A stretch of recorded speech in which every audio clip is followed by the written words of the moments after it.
नया रास्ता पाठ 2।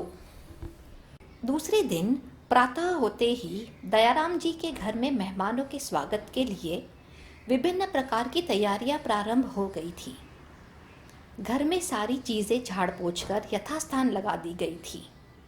एक मध्यम श्रेणी के व्यक्ति की हैसियत के अनुसार बैठक को विशेष रूप से सुसज्जित किया गया। घर में विभिन्न प्रकार के व्यंजन बनाए गए थे। अनेक प्रकार की मिठाइयाँ बाजार से मंगाई गई थी। सबकी नज़रें दरवाजे पर लगी थी कि कब मेहमान आए।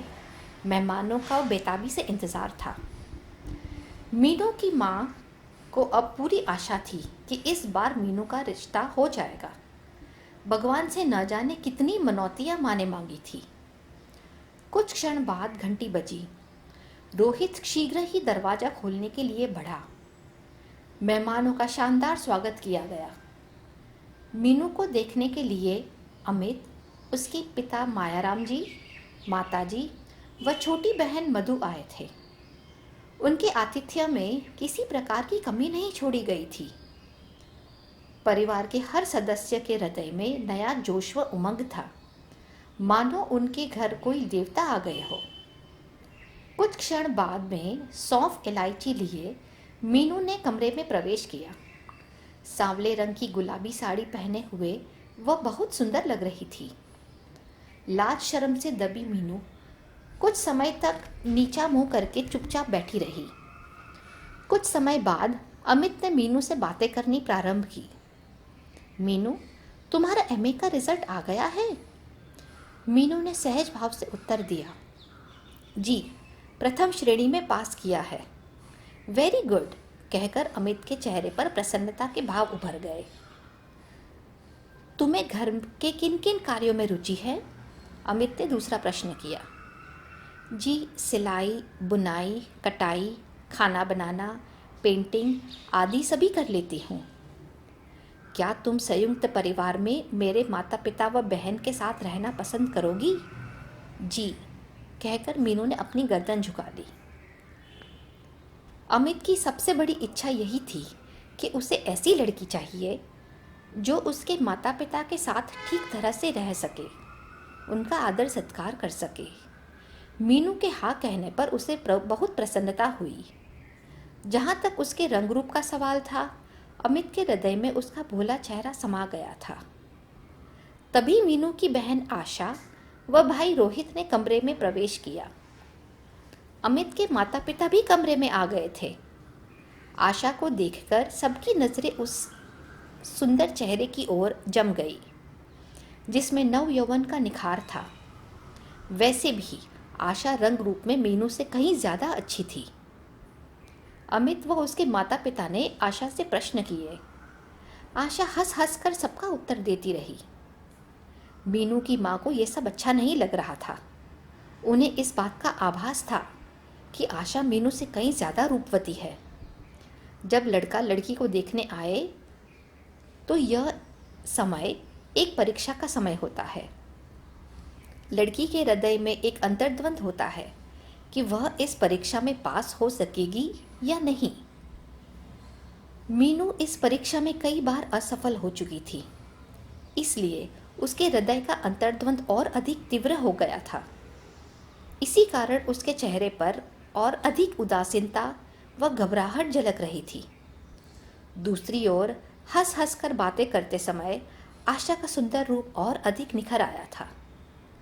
तभी माँ ने आशा को कमरे से बाहर बुलाया और कहा, आशा, तुम अंदर जाकर इस तरह से बातें क्यों कर रही हो? पर माँ, इसमें क्या बात हो गई? उन्होंने मुझसे पूछा। मैंने उन्हें उत्तर दे दिया। क्या उनकी बातों का रोककर जवाब देती? आशा ने बचकानी हरकत करते हुए माँ से कहा। उसकी बचकानी हरकत को देखकर माँ को क्रोध आ गया और गुस्से में बोली, तुम अंदर नहीं जाओगी, चुपचाप बैठ जाओ या वहाँ पर। माँ के कहने पर आशा दूसरे कमरे में गई और उसे यह समझ नहीं आ रहा था कि माँ ने ऐसा क्यों किया। अंदर जाकर बात करने में क्या नुकसान है? माँ उसे हंसने को क्यों मना कर रही है?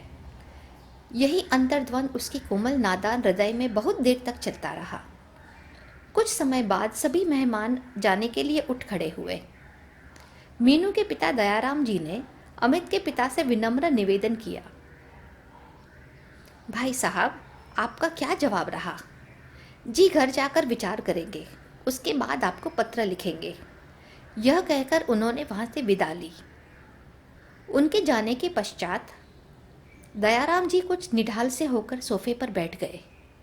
तभी उनकी पत्नी भी वहाँ पास में ही आकर बैठ गई। कुछ क्षण तक वे उनके चेहरे को देखती रही। अपने पति के मन में उभरे भावों को वह अच्छी प्रकार से समझ रही थी। जब उनसे रहा ना गया तब वह बोल ही पड़ी, अजी आपको क्या लगता है मीनू का रिश्ता हो जाएगा वहाँ? अभी कुछ नहीं कहा जा सकता। वैसे अब अमित को तो मीनू से काफ़ी बातें कर रहा था। हाँ, हमारी मीनू देखने में अच्छी भी लग रही थी। उसकी बहन भी साथ में बैठी हुई थी, परंतु हमारी मीनू उससे कहीं ज़्यादा सुंदर दिख रही थी। देखो मीनू की माँ, अच्छा ही है यदि यहाँ रिश्ता हो जाए तो। वैसे जहाँ संजोग होता है, होता तो वहीं पर है। अब हमने तो सब ईश्वर के हाथों में सौंप दिया है। जो ईश्वर को मंजूर होगा वही होकर रहेगा। हाँ, ये तो आप ठीक कहते हो। इसी बीच मीनू भी अंदर कमरे में आशा के पास चली गई। माँ के कहने पर आशा कुछ उदास हो गई थी, परंतु उसने मीनू को इस बात का आभास न होने दिया कि माँ ने उसे डांटा है। आशा मीनू की प्रशंसा करते हुए बोली, दीदी आज तो आप गुलाबी रंग की साड़ी में बहुत ही अच्छी लग रही है। चल हट, मजाक करती है। नहीं दीदी, मजाक नहीं, मैं सच कह रही हूँ। अच्छा चल, तुझे तो अच्छी लगी, परंतु क्या पता। क्या पता क्या? जिन्हें पसंद आनी चाहिए उन्हें तो अवश्य ही पसंद आई होगी। देखो क्या होता है, कहकर मीनू अपनी साड़ी बदलने चली गई।